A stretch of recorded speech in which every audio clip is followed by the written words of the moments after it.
I beat Breath of the Wild with AI controlling me. I would ask what quests to do, how to prepare for them, what weapons to use, and basically everything else. So the Great Plateau was pretty straightforward. I was told to complete the shrines as fast as possible, so it wasn't a long endeavor. After all, I am an amazing speedrunner. Soon as possible, man, we need to speedrun it. Stop the cap! I was warned of the cold weather, so I picked up the warm double and finished the shrines. The rest of the time, I was just practicing and exploring. More specifically, getting this chest and a Korok seed. While I parted ways with the old man, my next stop was Kakariko Village. Here I spoke to Impa with my newfound companion. All that was left was heading to Hatano Village before I could continue to the first Divine Beast. Now the AI does recommend that I do the Divine Beasts, and says that Varuda is the best one to start with. But of course, you just can't randomly go do the quest. I needed to prepare. I already had an extra heart container, so I studied the enemies and asked for some advice on weapons. It recommended electrical weapons and specified that the Thunderblade was a good option. I headed south of the Zora where I met Cass, and after hearing his music,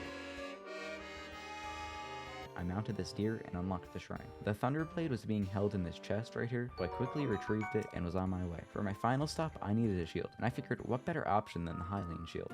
And I can't lie, I don't know what this is. The Hylian shield is located deep within Hyrule Castle, a fairly late game place, but the journey here wasn't violent if you were careful. Now, as I'm sure you know, it's guarded by a powerful Stalnox. And coming into this fight, I had 15 arrows, the Thunderblade, and some weapons I had picked up at the Zora domain, so this was quite a challenge. No. Right here, he was basically one shot, but my fear got the best of me and I started stalling. For a while, I attacked with bombs from a distance as I had no more arrows, but eventually, the inevitable happened. I wasn't letting this happen again. A few rounds later, I started preserving my arrows enough to last the fight. Here I hit his eye out and didn't hesitate to attack it. Before I would have used a bad weapon for it and sent it flying, but with my newly acquired Hylian shield, I returned to the Zora domain. I skipped the Lionel and picked up the electric arrows. I was finally ready to start the first Divine Beast. The AI didn't have much of a walkthrough for the beast, so I got to Water Blight on my own. Now, according to AI, it is difficult to beat him, so I had no chance of doing this on my own. I was told that a bow would be good here, so I took a safe approach and spammed bomb arrows. I also had some weapons from Hyrule Castle, so I made quick work of this. My next task was defeat Varudania. I journeyed to Elden Tower, where I purchased some heat elixirs. I also went to the Southern Mines, where I met Kima. The AI reckoned I get the Flamebreaker armor to survive the heat, so after speaking to him, I received 10 fireproof lizards and got the armor. I stopped at a few shrines to get myself some more stamina and decided I needed a new weapon. The AI gave me a couple options, but the choice was clear. I needed the Master Sword.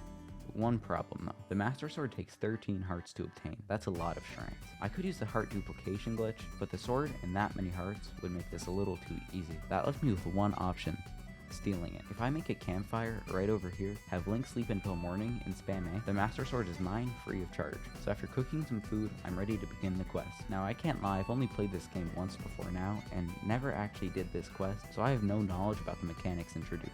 I went to find Yunobo, but apparently the armor I got wasn't strong enough, so I had to buy some elixirs. Me and Yunobo started making our way to the Divine Beast, but I didn't know you had to shoot him with these cannons, so I wasted quite a bit of time on that. Also, I only had a few arrows, so I had to make use of bombs. But after more time than I'd like to admit, I entered the beast. I wasn't sure how much time this would take, or if I took heat damage from the beast, so I was in a constant rush. In the beginning, it wasn't fun. Everything was dark, and I didn't want to be wasting elixirs, but even with a bad start, I was able to get through. Now, we were at Fireblight, who isn't very tough, but neither am I. My lack of knowledge really showed itself here.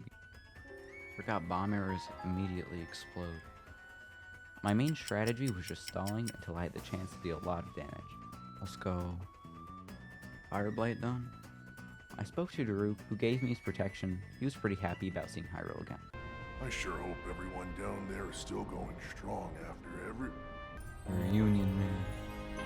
So from here, the AI recommended I do Va Maidon. I decided to go to Rito Village before I got back on the next day. To prepare, I did some shrines, but the AI didn't say anything about how you do them, so yeah, this is the intended strat. I began the quest and aced the target practice first try. This man Taba gave me a new bow, some bomb arrows, and took me up into the air. After breaking the barrier, I was in. I went to this terminal where I got the map, but I needed help, so I confronted the AI. It wasn't a very specific walkthrough, so I was left to complete this by myself. The terminals weren't hard, well, maybe a little. Bro, how do I do this? Oh my god, like what is this? But either way, I got to Windblight Ganon with a severe lack of arrows. First phase was pretty straightforward, you don't need arrows, and he's not flying to the sky that much. But the second phase is a little more complicated. Like, I don't even know what this is. He's got telekinesis and is moving rockets that he shoots laser beams with aimbot at. I was always nervous to attack, and he had very limited time in the ground, so I would end up dying after enough time. But my aim improved, and I was able to land more headshots, which got me the kill. So next up was the final divine beast, Boris. For this, I headed to Gerudo and unlocked this weirdly tall tower. I arrived at the main town but needed to buy an outfit, so I spoke to this man who sold it to me for a very high price. The AI recommended I get an elemental weapon, preferably of the ice type for this. I had the perfect idea. Back when I was getting the Hylian shield, I found this weapon just a few rooms away, named the Blizzard Rod. My weapon slots were full and I didn't care much at the time, so I just kinda left it there. But now I came back, more powerful than ever, and was able to quickly retrieve it and head back to Gerudo. From here, I started the main quest, where I infiltrated Koga hideout. All I really had to do here was some stealth and pick up bananas. I got to Master Koga boss, but forgot arrows. This was okay for the first phase, but the second phase, they're pretty important. You need to shoot him while this boulder is above his head, and I was stuck for a while until I found out the Master Sword can shoot beams. Not sure how I didn't know this before.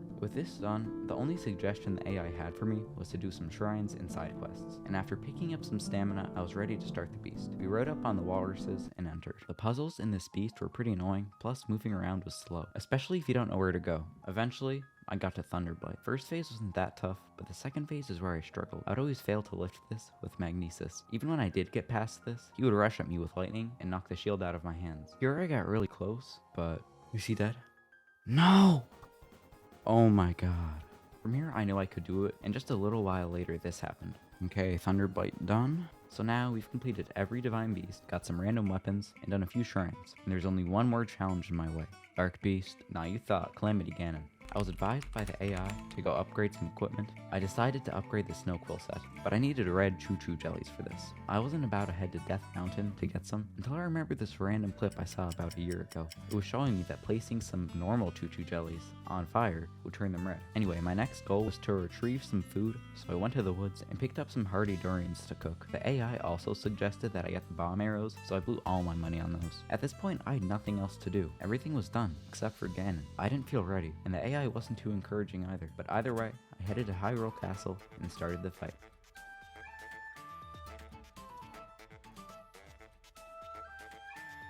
The beginning was going pretty well. I got him down to his second phase really quickly. From here, I was just attacking like normal until I landed a Flurry Rush and finished him off. Now it's time for Dark Beast, the hardest enemy. So that's the challenge, and if you want to see how I beat Pokemon Platinum without dealing damage, check out this video here.